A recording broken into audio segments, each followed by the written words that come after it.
महादेव. दीक्षा किचनमध्ये तुमचं सर्वांचं स्वागत. कसे आहात तुम्ही?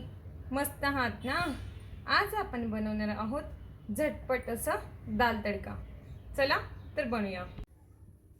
मी इथे कढई ठेवली. कढई छान आपल्याला गरम.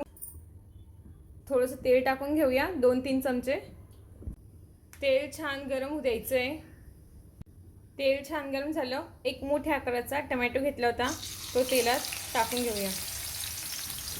टमॅटो छान तेलात परतून घ्यायचा आहे.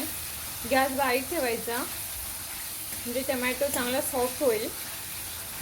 टमॅटो छान परतून घेतला आहे तेलामध्ये. आपण एक मोठ्या आकाराचा कांदा घेतला आहे, बारीक असा कट करून घेतला.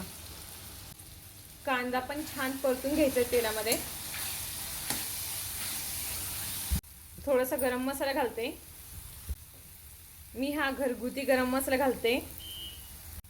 थोडासा सांबार मसाला घालते. थोडीशी हळद घालते. छान एकजीव करून घेऊ. मसाला खाली लागला ना पाहिजे म्हणून थोडंसं पाणी घालते. आपण छान फ्राय करून घेतलंय कांदा लसूण. मी 2 शिट्ट्या काढून घेतल्या डाळीच्या. डाळ छान मसाल्यात परतून घेऊया. पाणी ॲड करते. चवीनुसार मीठ टाकून घेऊया आणि छान असं उकळ आणून घेऊया. इथे फोडणीसाठी तेल टाकून घेतलंय. तेल छान गरम होऊ द्यायचं. फोडणीला थोडीशी मोहरी घालते.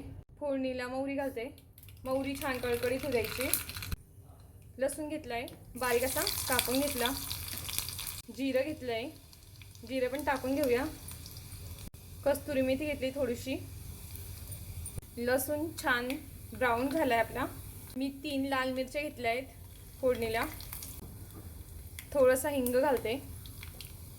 आपली भाजी छान तडका दिलाय, टाकून घेऊया. छान असा तडका देऊन घेतलाय. वरतून थोडीशी कोथिंबीर घालते. कोथिंबीर छान टाकून घ्यायची आणि हलवून घ्यायचा आणि गॅस बंद करायचा. हे किती छान झाले आपला दाल तडका तयार झालाय. तुम्ही असं करून बघा, खाऊन बघा. तुम्हाला आवडलं असेल तर मला कमेंट करा नक्की. व्हिडिओ आवडला असेल तर चॅनलला सबस्क्राईब करा. थँक्यू.